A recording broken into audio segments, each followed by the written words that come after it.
What's up, party people from the fifth dimension? Welcome back to the program. We once again have my very special guest and friend Frank Villa in the house. It's a beautiful day out here in Tucson, Arizona, so we're getting some sun, man. That's an important pillar of health and wellness.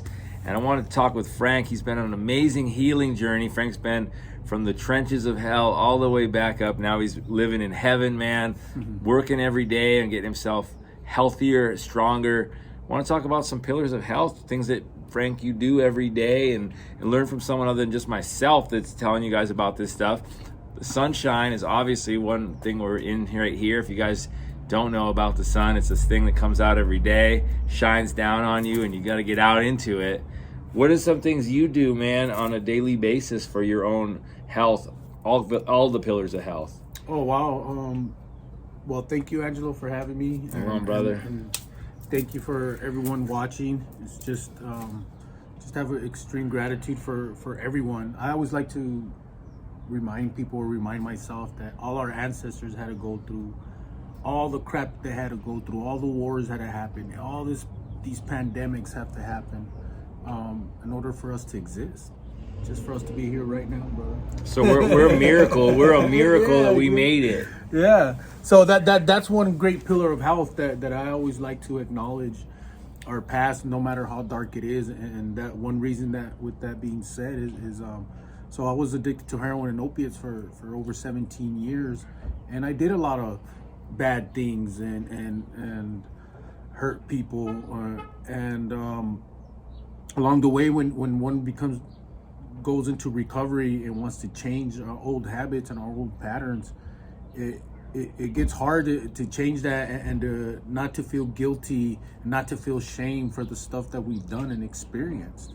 So one thing that has helped me, I found so number one is really having gratitude for all the bad things, because that allows me to focus on the good things regardless. Even though they're bad, there's always a silver lining in something.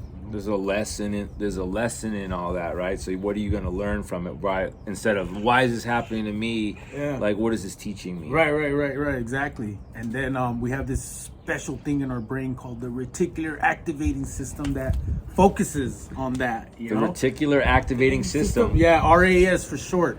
And basically it's this little gland in our brain that brings into focus whatever we're focusing on. The same thing as when you buy those new kicks, those new shoes, right? And then all of a sudden everybody has them. You buy that new car and then you see it everywhere. It's because you're focusing on it. It's that new thing, It's like me, man. I always see angel numbers everywhere. I wonder if it's my reticulating activating system is what I'm seeing, like license plates that have like 333 on them everywhere I go, or 444. It's the what do they say? Energy flows where attention goes. Exactly. Is that's part of that system, right? Yeah. And by implementing these thoughts and these little ways of thinking, just altered my ways of thinking. So to me, I like to say it sped up my processing, my awareness power, and then I got to exercise free will instead of being that the same addict that was gonna go and do all those things. So number two is really constantly learning and applying what I learned, because it's easy just to absorb and read and then but if it's not applied, then it's just knowledge. Wisdom becomes wisdom when knowledge is applied. Speaking about being in the sun, that's another one. Just getting back into nature, being barefoot out in the sun, planting our feet in the ground and absorbing this beautiful sunlight. I mean, plants do photosynthesis, right? They take that beautiful sun's energy, convert its power, its energy, gives us oxygen and nutrients. I mean, come on. So what do you think it's doing to us? It's this beautiful thing that our cells have, and it's called mitochondria. Our mitochondria actually produces melatonin on the spot with sunshine. That's right. And melatonin is not just for sleeping. It's a powerful antioxidant. I mean, the more we can flood with that, I mean, we can reverse just about anything. It's good for circadian rhythm, like you said, that the pineal gland produces the melatonin and the serotonin. So it's important to get the sun in the morning and go down with the sun too, if we can. I mean, obviously we lead busy lives, so getting off of screens and stuff like that helps. Not being on a blue screen all day long. hard to do sometimes in this world, especially now.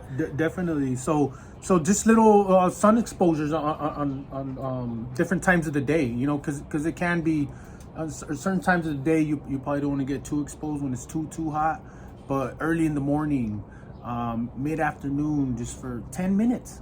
10, 15 minutes. All you need is about 20 minutes if you're pale as me. Either like it doesn't take much. I mean, Frank can handle a lot more than I can, obviously, if he's looking at us. But like, yeah, man, the sun is very, very important. We're basically, everything on Earth is contingent. Their life is contingent upon the sun in some way. So, what else, man? What other pillars you work on? Yeah, you touched on a very, very important one that has been an excellent part of my recovery, and that's the circadian rhythm. And what is that? It's sleep, our sleep cycle.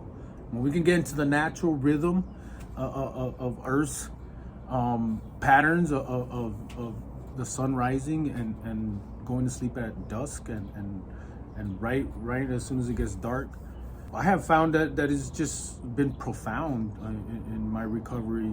So I get up super early. You know, I might go to sleep 7:30, 8 o'clock, but I can be up at 2 o'clock in the morning, and I can have a very highly energized, productive day because I got good quality sleep. That's the name of the game. Yeah, I've said this too, and I've heard other people say this.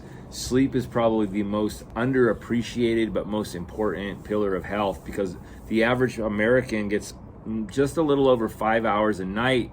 We need about 8 hours. And so people are not getting enough sleep. It's wearing them out. Yeah, yep. That's an excellent point. What I've learned, and the way I like to think of it, is the body getting a chance to reboot and regrow. And what do I mean by regrow is in a 24-hour period, if we're learning and if we're doing new patterns, it's going to take a whole new neural network to be wired, and that takes energy, you know?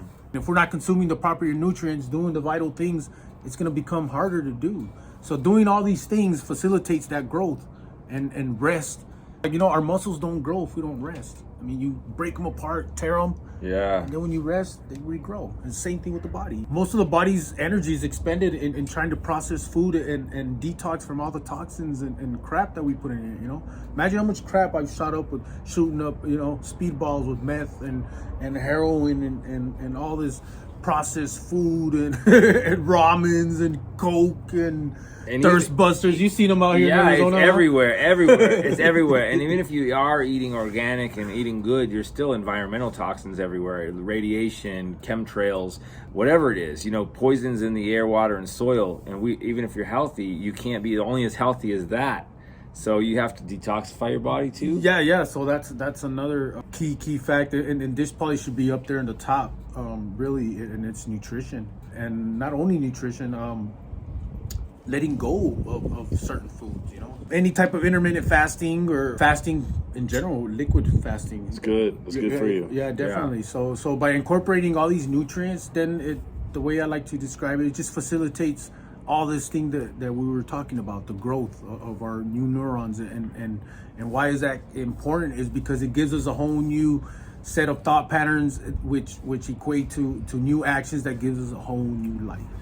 So what I'm extrapolating from some of what you're saying, Frank, is some great points. A lot of things I believe as well is that when we eat or whatever we choose to do, make it count, right? Because every choice, every food that we consume, everything we consume, we want to do it in its highest form. Like, we want to eat food. We want to make sure we're getting nutrient-rich, dense foods.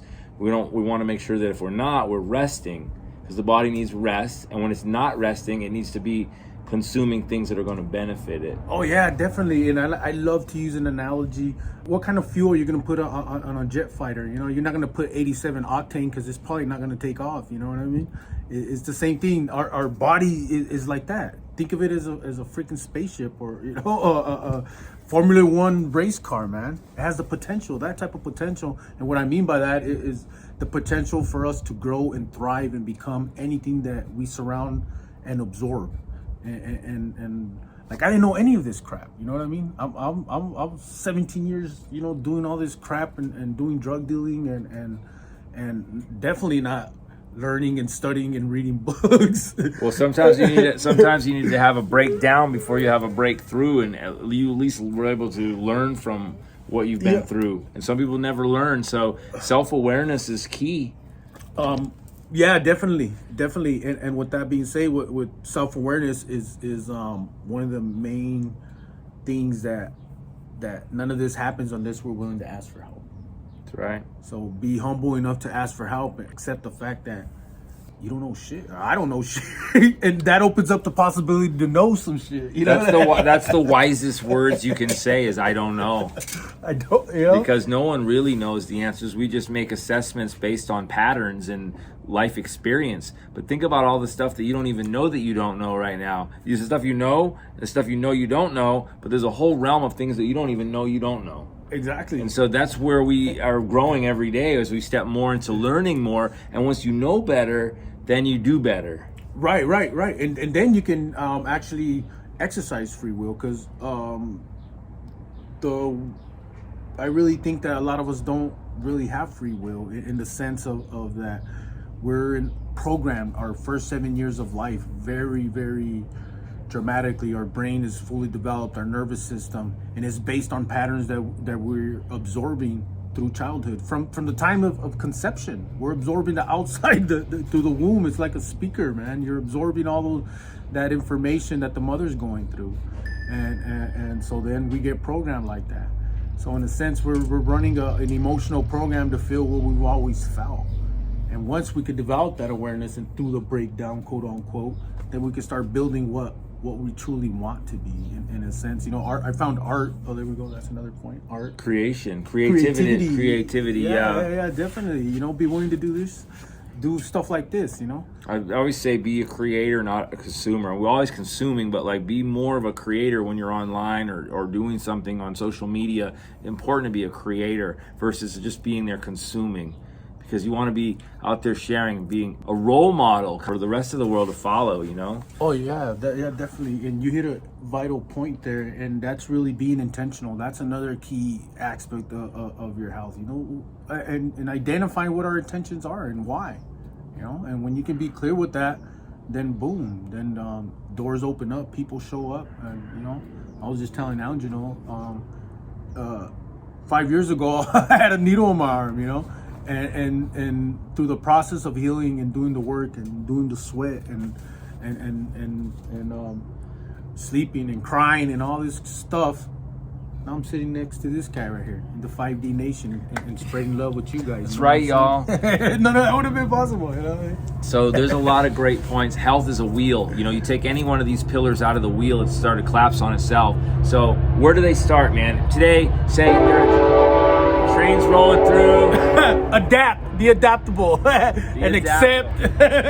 So, be adaptable. Oh man,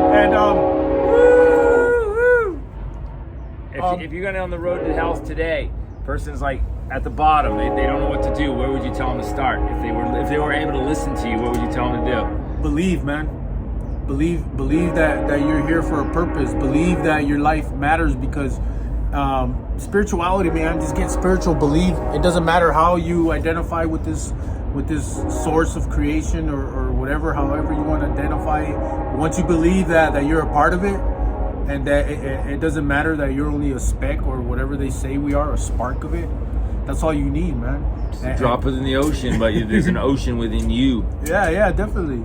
So once you start believing that your life serves a purpose and you change that narrative, game's over, baby. And then you get to constantly choose with intention whatever you want to experience, you know.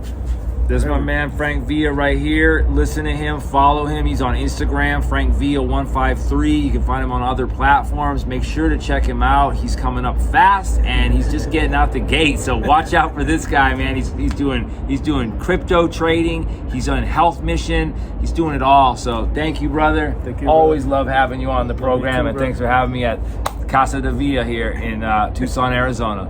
Peace, Keep y'all. smiling, baby.